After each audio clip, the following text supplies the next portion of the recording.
Hello, welcome back to Ladies Planet. ഇന്ന് നമ്മൾ ചെയ്യുന്നത് ഒരു അടിപൊളി മീൻകറിയാണ് കേട്ടോ. കോട്ടയം ഭാഗത്തൊക്കെ കല്യാണങ്ങളുടെ തലേ ദിവസം ഉണ്ടാക്കുന്ന ഒരു സ്പെഷ്യൽ മീൻകറിയാണ്. ഇതിലേക്ക് നമ്മളൊരു സീക്രട്ട് ഇൻഗ്രീഡിയൻ്റ് ഒക്കെ ചേർത്തിട്ടാണ് കേട്ടോ ഇത് ഉണ്ടാക്കുന്നത്.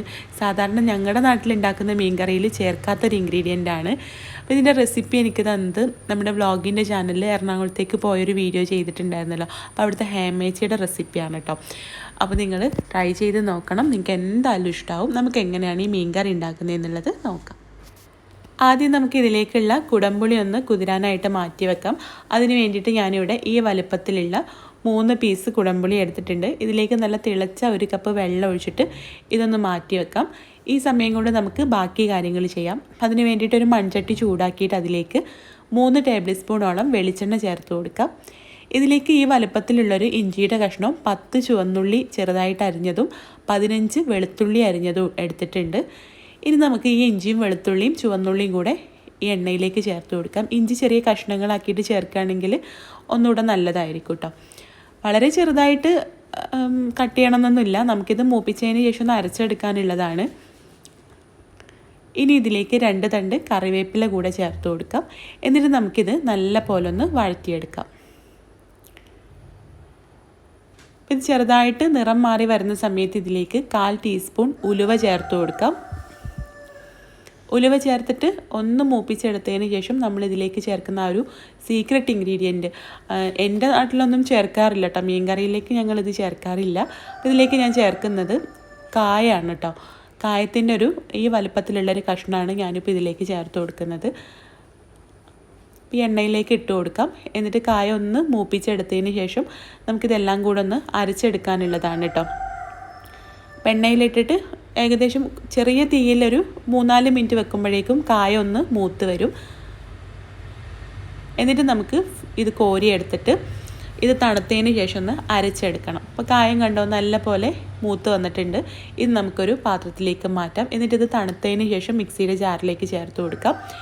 ഇതിൻ്റെ കൂട്ടത്തിൽ ഒരു 3 വലിയ സ്പൂൺ മുളക് പൊടി കൂടെ ചേർത്ത് കൊടുക്കുന്നുണ്ട് കേട്ടോ. മുളക് പൊടി നിങ്ങളുടെ എരിവിനനുസരിച്ചിട്ട് ചേർത്താൽ മതി. ഞാനിവിടെ കാശ്മീരി മുളക് പൊടി ആയതുകൊണ്ട് നല്ലൊരു കളറും മീൻകറിക്ക് കിട്ടാൻ വേണ്ടിയിട്ട് 3 ടേബിൾ സ്പൂൺ എടുത്തിട്ടുണ്ട്. ഇതിലേക്ക് 1/2 ടീസ്പൂൺ മഞ്ഞൾപ്പൊടി കൂടെ ചേർത്ത് കൊടുക്കാം. ഇതിലേക്ക് നമ്മൾ കുടംപുളി കുതിരാൻ വെച്ച ആ ഒരു വെള്ളമില്ല, ആ കുടംപുളി ഒന്ന് കൈകൊണ്ട് ഞെരടി എടുത്തിട്ട് ആ വെള്ളത്തിൽ നിന്നും പകുതി ചേർത്തിട്ട് നമുക്കിത് കട്ടയില്ലാതെ നല്ല മഷി പോലെ ഒന്ന് അരച്ചെടുക്കാം. കണ്ടോ, നമ്മളിപ്പോൾ ഇത് നല്ല പോലെ അരച്ചെടുത്തിട്ടുണ്ട്. ഇനി നമ്മൾ നേരത്തെ എടുത്ത ആ ഒരു ചട്ടിയിൽ ബാക്കിയുള്ള എണ്ണ ഉണ്ടാവില്ലേ, അതിലേക്ക് ഈ അരച്ചെടുത്ത കൂട്ട് ചേർത്തിട്ട് നല്ല പോലെ ഒന്ന് ഇളക്കിയെടുക്കണം. ആവശ്യത്തിനുള്ള ഉപ്പും ഈ സമയത്ത് ചേർത്തിട്ടുണ്ട് കേട്ടോ. എന്നിട്ട് മീഡിയം ഫ്ലെയിമിൽ വെച്ചിട്ട് എണ്ണ തെളിഞ്ഞ് വരുന്ന രീതിയിൽ നമുക്കിതൊന്ന് വഴറ്റിയെടുക്കാം. ഈ പൊടികളുടെയൊക്കെ പച്ചമണം മാറി എണ്ണ തെളിഞ്ഞ് വരുന്ന സമയത്ത് നമുക്കിതിലേക്ക് ബാക്കിയുള്ള ആ ഒരു കുടംപുളി കുതിർത്ത വെള്ളമില്ലേ, ആ ബാക്കി വെള്ളം നമുക്കിതിലേക്ക് ചേർത്ത് കൊടുക്കാം. കണ്ടോ, എണ്ണ ഇപ്പോൾ തെളിഞ്ഞ് വരുന്നുണ്ട്. ഇതിലേക്ക് നമ്മൾ കുടംപുളി കുതിർത്തെടുത്ത ആ ഒരു വെള്ളം ചേർത്ത് കൊടുക്കാം. ഞാനിവിടെ മിക്സിയുടെ ജാറിലേക്ക് ആ വെള്ളം ഒഴിച്ചിട്ട് തിരിച്ചൊഴിച്ചു കൊടുക്കുകയാണ് കേട്ടോ. ഇനി ഇത് നമുക്ക് നല്ല പോലെ ഒന്ന് തിളപ്പിച്ചെടുക്കണം.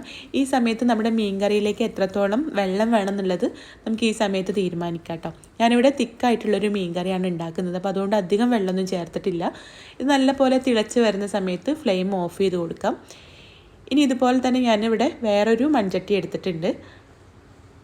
അതിൻ്റെ താഴ്ഭാഗത്തായിട്ട് വെളിച്ചെണ്ണ ഒന്ന് ഒഴിച്ചു കൊടുക്കാം. എന്നിട്ട് താഴെ മീൻ അടിയിൽ പിടിക്കാതിരിക്കാൻ വേണ്ടിയിട്ട് കുറച്ച് കറിവേപ്പിലയുടെ തണ്ട് ഇതുപോലെ നിരത്തി വെച്ച് കൊടുക്കാം.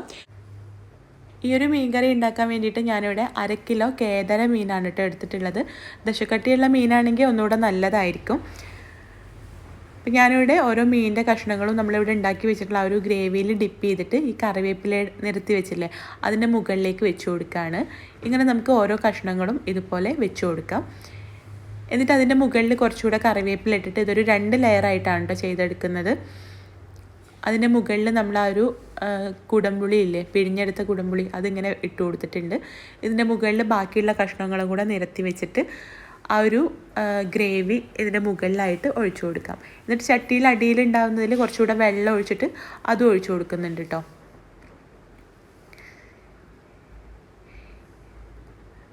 ഈ ഒരു വെള്ളം കൂടെ ഇതിലേക്ക് ഒഴിച്ചു കൊടുത്തിട്ട് നമുക്കിത് ചെറിയ തീയിൽ വെച്ചിട്ട് നല്ല പോലെ ഒന്ന് വേവിച്ചെടുക്കാം. ഇനി നമ്മൾ തവി വെച്ചിട്ടൊന്നും ഇളക്കി കൊടുക്കുന്നില്ല കേട്ടോ. മൂടി വെച്ചിട്ട് ചെറിയ തീയിൽ നമുക്കിത് വേവിച്ചെടുക്കാം. ഏകദേശം ഒരു 8 മിനിറ്റ് ആകുമ്പോൾ തന്നെ മീനൊക്കെ നല്ലപോലെ കുക്കായിട്ട് വരും. തവി വെച്ചിട്ട് ഇളക്കി കൊടുക്കരുത്, ഇതുപോലെ ഒന്ന് ചുറ്റിച്ച് കൊടുത്താൽ മതി കേട്ടോ. ഏകദേശം ഒരു 8 മിനിറ്റ് ആയിട്ടുണ്ട്. നമ്മുടെ മീൻ കറി ഇവിടെ റെഡി ആയിട്ടുണ്ട്. ഇനി ഇതിലേക്കൊരു 1/4 ടീസ്പൂൺ ഉലുവാപ്പൊടി ചേർത്ത് കൊടുക്കാം.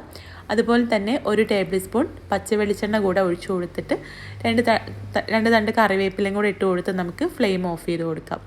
ഈ ഒരു മീൻ കറി ഉണ്ടാക്കി അപ്പം തന്നെ കഴിക്കുന്നതിലും നല്ലത് പിറ്റേ ദിവസമോ അല്ലെങ്കിൽ 2-3 ദിവസം കഴിഞ്ഞിട്ടൊക്കെയാണ് കേട്ടോ. ഒരാഴ്ച വരെ നമുക്കിത് കേടുകൂടാതെ സൂക്ഷിക്കാനും പറ്റും. നല്ല ടേസ്റ്റി ആയിട്ടുള്ളൊരു മീൻ കറിയാണ്. ഓരോ ദിവസം കഴിയുന്തോറും തിക്കായിട്ട് വരും. ഭയങ്കര ടേസ്റ്റാണ് കേട്ടോ ഈ ഒരു മീൻ കറിക്ക്. കപ്പയുടെ കൂടെ ആണെങ്കിലും ചോറിൻ്റെ കൂടെയും അപ്പത്തിൻ്റെയും പൊറോട്ടയുടെ ഒക്കെ കൂടെ നല്ലൊരു കോമ്പിനേഷനാണ്. ട്രൈ ചെയ്ത് നോക്കുക, നിങ്ങൾക്ക് ഇഷ്ടമാവും. ട്രൈ ചെയ്ത് നോക്കുന്ന സമയത്ത് ഫീഡ്ബാക്ക് അറിയിക്കാനും വീഡിയോ ഇഷ്ടമായിട്ടുണ്ടെങ്കിൽ ലൈക്ക് ചെയ്യാനും ഷെയർ ചെയ്യാനും മറക്കരുത് കേട്ടോ. അപ്പോൾ നമുക്ക് അടുത്ത നല്ലൊരു വീഡിയോ ആയിട്ട് കാണാം. താങ്ക്